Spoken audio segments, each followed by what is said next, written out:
Hi, do you have a tendency to use positive thinking as a strategy to handle situations when they become really difficult? What I notice in working with clients to build their resilience is that there's a misunderstanding of what resilience is really about. A lot of people are actually thinking about it's about buckling down and toughen up and keep going and moving forward and doing their duties and taking care of situations no matter what.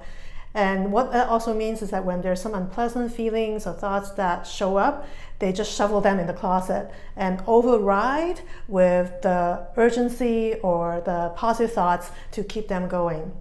And it works to a certain extent, but actually over time, if we keep doing this repeatedly throughout our lives, over time, these unpleasant thoughts and emotions that we put in the closet are actually going to create overflow in the closet. And what it will show up is health challenges and relationship turmoil. Those are the two most common things I notice in my clients and in people around me. You see, our emotions are not useless. They actually offer great wisdom, and it's actually important for us to turn to our emotions. If we are not willing to face the emotions and feel them, eventually they're going to catch up with us.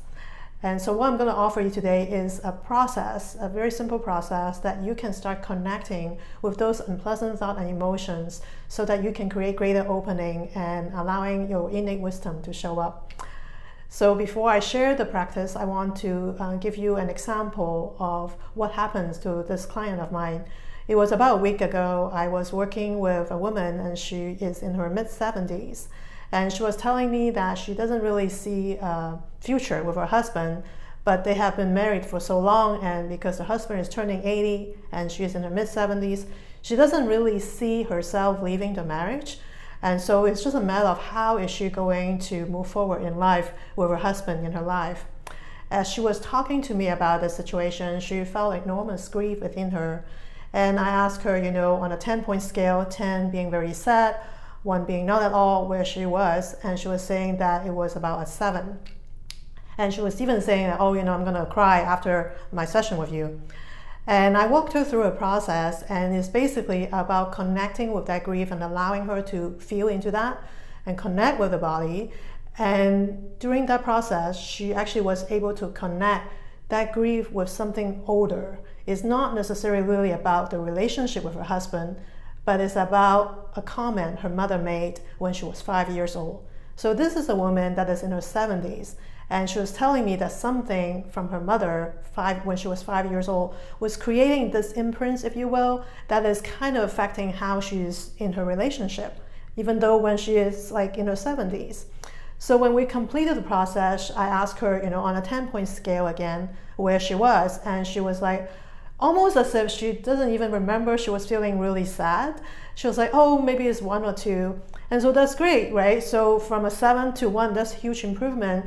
And what is even more beautiful is that the next day, when I checked in with her, she was telling me that she's really excited about moving her relationship forward with her husband, because actually she's getting new insights on how to allow this relationship to open up to the next level. So that's the power of being willing to embrace and feel into the emotion. So about the process.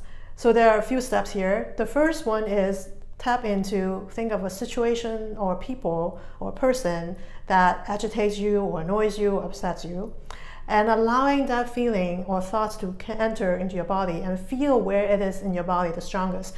You might feel it in multiple areas, and if you tend to be really active in your mind, you might not even feel in the body because your mind is too active. But if you continue to breathe in and out into your belly to allow your attention to drop deeper into your body, you'll strengthen your mind-body connection.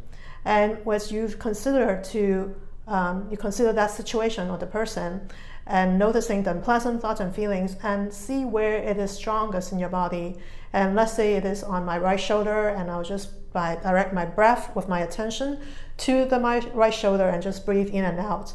And this may take 30 seconds or a minute, depends on you, and your situation.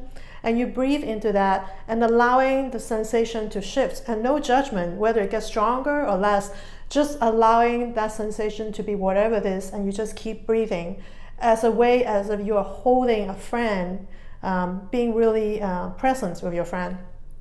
And so continue to breathe in out of the shoulder, like wherever the body sensation is connecting with that thought. And until you feel like you're complete, and usually you will notice certain opening, relaxing, your sensation might actually dissipate. You might actually start noticing new wisdom, new insight coming into you during the process. Everybody is different. So this is a very abbreviated version of the process I walk through the women, but I believe it's going to be very, very helpful. At the minimum, it's really to help build our mind-body connection, because a lot of times we are so focused on our mind and we get disconnected with our body, this gets disconnected with our feelings. And our mind, our emotion, our body actually work as one. It doesn't work independently. And so this practice is really allowing you to strengthen that connection so that you can actually access greater wisdom within you, opening you to more ideas and resources that you would not have felt had you been too focused on your mind. And so my main message to you here, other than the exercise, is that feelings are there for a purpose. Please don't override with positive thinking, because that is just a very symptomatic approach to handle a difficult situations. It won't serve you in the long run. And I hope that this actually support you and serve you well. And if you have any experiences you want to share with me, just drop a line in a comment box below or email me at support@carmenklee.com. As that is support@carmenklee.com. I look forward to connecting with you next time. Bye for now.